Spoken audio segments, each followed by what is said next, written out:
우리가 사는 세상을 한마디로 말하자면 과학의 세계다 이렇게 말할 수 있겠습니다. 과학이 고도로 발전하면서 우리들의 삶이 예전과 몰라보게 달라졌지요. 많이 편해졌습니다. 세탁기 생각해 보십시오.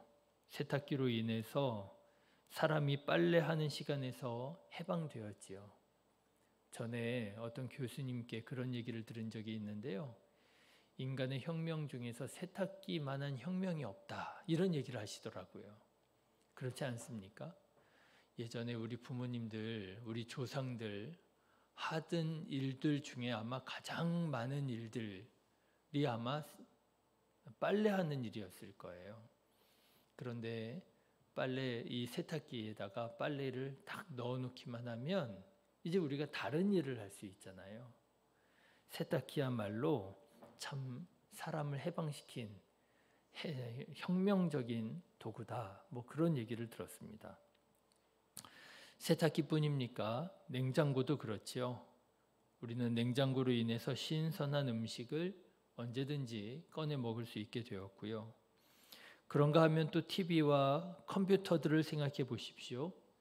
우리가 살고 있는 곳에 묶여 있는 것이 아니라 앉아서 전 세계로 우리가 영역을 확장할 수 있게 되었죠. 과학으로 인해서 우리들의 삶이 너무나도 몰라보게 달라졌고요. 참 편해진 것을 우리가 알게 됩니다. 정말 바야흐로 과학의 시대라 하지 않을 수가 없는 것이지요. 그런데 과학이 이렇게 발전하면서 우리 그리스도인들에게 자연스럽게 새로운 문제가 제기되고 있습니다. 그것은 바로 창조론과 진화론의 대립, 갈등이에요. 진화론과 창조론의 대립과 논쟁이 정말 첨예합니다. 그리고 이 논쟁의 최전선에는 과학자들이 있지요. 창조를 믿는 창조과학자들과 창조를 믿지 않는 일반 과학자들이 과학적인 방법론을 가지고 성경을 검증하고 치열하게 신앙을 논쟁하더라 하는 것입니다. 창조과학자들은요, 일반 과학자에 대한 음모론을 제기합니다. 엄청난 음모론이 있어요. 그런가 하면 일반 과학자들은 창조과학을 유사과학이라고 아예 인정조차 하지 않고 폄훼합니다. 옥스퍼드 대학교에 아주 대표적인 두 인물이 있는데요. 리처드 도킨스라고 하는 과학자가 있습니다. 이 사람은요, 종교를 혐오합니다. 얼마나 무시하고 아주 공격하는지 몰라요. 그런데 또 옥스퍼드 대학교 출신의 알리스터 맥그레스라고 하는 또 과학자가 있거든요. 과학자이자 신학자예요. 그런데 이런 분 같은 경우는 또 종교와 과학은 서로 대립하는 것이 아니라 보완하는 관계에 있다. 또 이렇게 주장하는 과학자도 있습니다. 자, 그런데 여러분, 이런 논쟁을 관심을 가지고 들여다보면 참 접근하기가 어려워요. 왜냐하면 과학적 방법론을 사용해서 논쟁을 벌이잖아요. 무슨 말을 하는지 도무지 이해를 할 수가 없어요. 그래서 이 과학자가 이렇게 말하면 정말 이런 것 같고요. 저 과학자가 저렇게 말하면 정말 저런 것 같고요. 우리로서는 어떻게 따라가기가 참 어려운 논쟁이 이 창조론, 진화론 논쟁입니다. 그래서 저는 이 논쟁을 조금 다른 관점에서 좀 보고 싶습니다. 왜냐하면 여러분, 우리들의 신앙을 과학자들의 손에 맡겨둘 수는 없잖아요. 또 우리 신앙을 이해하는 방법에는 과학적인 방법만 있는 것이 아닙니다. 창조와 진화가 당연히 과학의 영역이라고 생각하는 분들이 있겠지만 실은 창조와 진화에도 철학적인 영역이 있어요. 여러분, 철학적으로 보면 창조는 세상을 창조한 하나님의 뜻과 목적, 그리고 가치와 의미가 있다고 믿는 가치 체계입니다. 그런데 반대로 진화는 세상은 저절로 우연히 스스로 이루어졌기에 특별한 의미와 가치를 찾는 것은 무의미한 일이라고 믿는 가치 체계예요. 진화에는요, 의미가 없습니다. 진화에서 의미를 찾는 것은 그건 진화론이기를 이미 스스로 포기하는 거예요.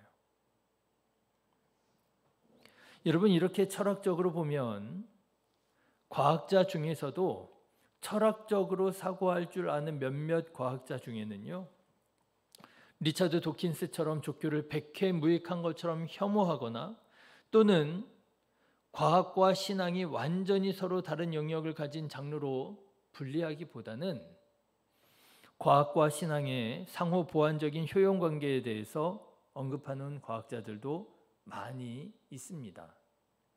그 대표적인 인물이 여러분 잘 아시는 알버트 아인슈타인 같은 과학자예요. 여러분, 과학자 중에 과학자라고 하지 않습니까? 그런데 이 아인슈타인이 뭐라고 말했느냐 하면 이런 말을 했어요. 인생을 사는 데는 두 가지 길이 있다. 과학자가 하는 말입니다. 인생을 사는데 두 가지 길이 있다. 기적은 없는 것처럼 사는 방법이 있고 또는 모든 것이 기적인 것처럼 사는 방법이 있다. 이렇게 말했어요. 어떤 사람은 무슨 기적이 어디에 있어? 다 인과관계에 의해서 일어난 일일 뿐이야. 그렇게 생각하고 기적이 아예 없다고 생각하는 사람이 있잖아요. 그런데요, 과학자가 그런 말을 하는 거예요.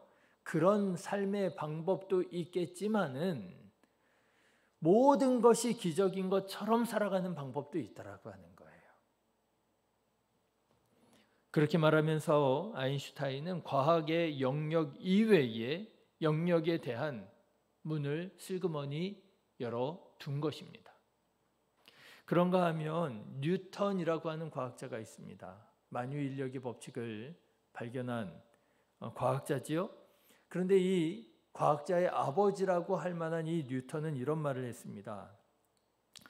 나 자신은 아직 밝혀지지 않은 태고 아득히 높여 있는 진리 바다의 바닷가에 뛰놀며 좀 더 둥그스름한 조약돌을 찾거나 보통 것보다 더 예쁜 조개를 주었다고 좋아하는 작은 소년에 불과합니다. 이게 직역을 해가지고 좀 어려운데요. 무슨 말인가 하면 자기는 그저 바닷가에서 조그만한 조개 껍데기를 예쁜 조개 껍데기를 주워들고 또는 조약돌을 주워들고 좋아라 하는 어린 아이에 불과하다라고 하는 거예요. 다시 말하자면 자기는 아는 것보다 모르는 게 훨씬 많은 부족한 사람이라고 말하는 것이지요. 그러면서 마지막에 이런 말을 합니다. 가장 극치의 과학이 되려면 하나님의 성경으로 돌아가야 된다. 과학자가 하는 말입니다. 가장 극치의 과학이 되려면 하나님의 성경으로 돌아가야 된다. 네, 요즘에 우리나라에서 유명세를 얻고 있는 김상욱이라고 하는 과학자가 있습니다. 그런데 이 과학자는 또 최근에 이런 말을 했다고 그래요. 자기가 무신론자라고 말하면서도 이런 말을 합니다. 과학자인 자기가 볼 때에도 종교를 무시할 수 없습니다. 왜냐하면 종교 외에 사람이 다른 생물을 이용하거나 먹을 수 있는 어떤 다른 근거도 찾을 수 없기 때문에 그렇습니다. 자, 여러분은 어떻게 생각하십니까? 이 세상이 그저 우연히 발생되어 아무런 의미와 가치도 없는 선과 악의 구분도 사실상 없는 우연의 산물이라고 생각하십니까? 아니면 이 세상은 세상을 창조하신 하나님의 목적과 계획이 있고 그 목적에 따라 의미와 가치가 있고 선과 악의 구분이 있는 그런 가치가 있는 세상이라고 생각하십니까? 저는 말씀을 통해서 이 세상은 우연의 산물이 아니라 하나님께서 목적하여 설계하시고 창조하신 목적 있는 세상이라 여러분 말씀드리기 원합니다. 자, 여러분 오늘 말씀을 한번 보십시오. 오늘 말씀을 보면 우리가 이미 이 세상에 태어나기 전부터 우리를 향하신 하나님의 선하신 계획과 목적이 있었다라고 말을 하고 있습니다. 4절과 5절의 말씀 한번 보실까요? 같이 읽겠습니다. 여호와의 말씀이 내게 임하니라 이르시되 내가 너를 모태에 짓기 전에 너를 알았고 내가 배에서 나오기 전에 너를 성별하였고 너를 여러 나라의 선지자로 세웠노라 하시니라. 예레미야 선지자가 어머니의 뱃속에서 나오기 전부터 하나님께서는 이미 예레미야 선지자를 알고 있었다라고 하는 거예요. 하나님께서는 예레미야 선지자를 선지자로 예정하셨다라고 하는 거예요. 이게 무슨 말입니까? 예레미야의 삶은 우연의 산물이 아니라 필연적인 존재라고 하는 것이지요. 그런데 성경 말씀을 가만히 보면은요, 하나님께서는 다만 우리들의 생명만을 예정하신 것이 아니라 우리의 모든 것, 오늘 우리가 가지고 있는 모든 성격과 재능과 관계와 조건들을 다 하나님께서 예정해 두셨음을 암시하고 있습니다. 여러분 마태복음 10장에 보시면 예수님께서 이런 말씀하신 것을 여러분 아마 기억하실 거예요. 하나님 아버지께서 우리 머리털까지 세신 바 되셨다 하는 말씀, 여러분 아시죠? 여러분 이게 무슨 말씀이겠습니까? 하나님께서 우리를 얼마나 잘 알고 계신지 우리 자신보다 우리를 더 잘 안다고 하는 말씀이잖아요. 여러분 사람 중에서 자기 머리털이 몇 개인지 알고 있는 분 있을까요? 없겠지요. 그런데 나도 모르는 나의 머리털의 숫자를 하나님께서는 알고 계신다는 거예요. 다시 말하자면 하나님은 나를 나보다 더 잘 알고 계신다라고 하는 말씀이 바로 하나님께서 우리의 머리털까지 다 세신 바 되셨다라고 하는 이 말씀일 것입니다. 그런데 여러분 이 말씀을 우리가 조금 더 의미를 확장해 본다면 여러분 이 말씀이 어떤 의미가 되겠습니까? 하나님께서 우리의 모든 것을 다 주신 분이라고 하는 의미가 되지 않겠습니까? 우리가 가지고 있는 모든 재능과 성품과 환경과 조건까지도 하나님께서는 다 주장하고 계신다라고 하는 것이지요. 그렇습니다, 여러분. 여러분의 기질과 성품과 배경과 환경과 조건 모든 것은 다 하나님께서 예정하신 것입니다. 우리가 이 나라에서 태어난 것도 결코 우연이 아니지요. 아주 작은 부분까지 우연히 이루어진 것은 하나도 없는 것입니다. 우연의 산물이 아니에요. 때로는 우리가 살아가면서 그런 느낌이 들 때가 있습니다. 내가 우연의 산물인 것 같고 하나님께서 실수하신 것 같고 그렇지 않습니까? 내가 태어나지 말아야 할 곳에서 태어난 것 같아요. 때로는 내가 만나지 말아야 할 사람을 만난 것 같아요. 때로는 내가 하지 말아야 할 일을 하고 있는 것처럼 여겨질 때가 있습니다. 그래서 우리가 그런 말을 하죠. 재수가 없다. 뭐 이런 말을 하잖아요.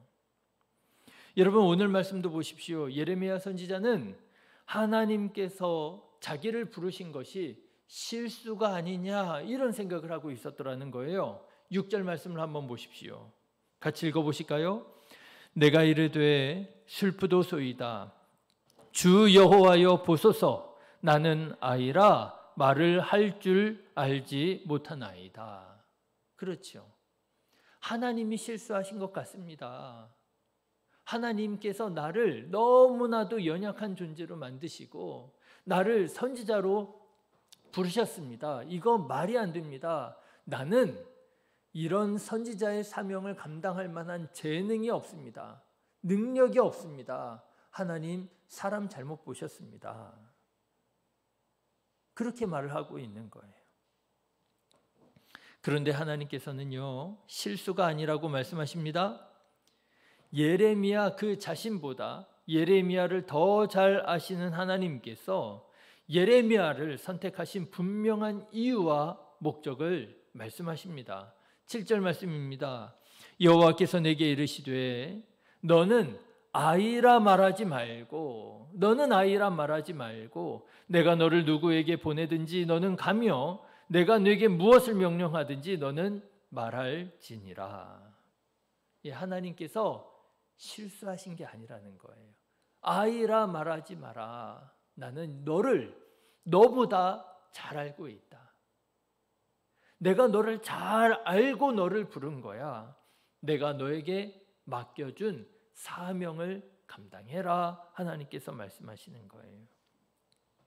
그리고 하나님께서 예레미야에게 두려워하지 말라 말씀하시며 하나님께서 예레미야와 함께 하시며 구원하실 것이며 너는 그저 하나님을 믿고 하나님께서 부르신 바 사명 감당하라 위로하시고 격려하십니다. 8절입니다.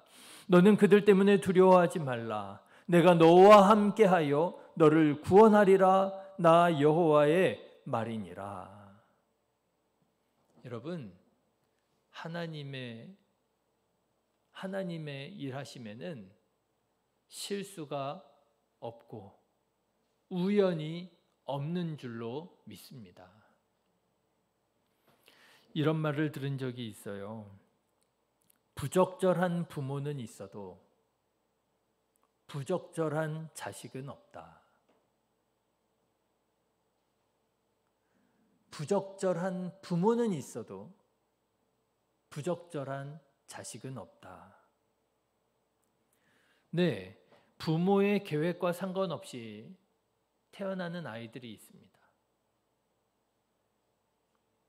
그렇지만 하나님의 목적 없이 태어나는 아이는 없다라고 하는 거예요. 계획한 것이 아니었는데 아이가 생길 수 있습니다. 그렇지만 하나님의 계획 속에서 태어난 아이라고 하는 거예요. 여러분, 가수 노사연 씨 아시죠? 노사연 씨가 그런 노래 부른 적이 있잖아요. 우리 만남은 우연이 아니야. 정말입니다. 우리의 모든 만남은 우연이 아닙니다. 우연히 만난 것 같지만 우연을 가장한 필연이었죠. 우리의 만남에도 하나님의 목적과 계획과 뜻이 있었던 것이죠.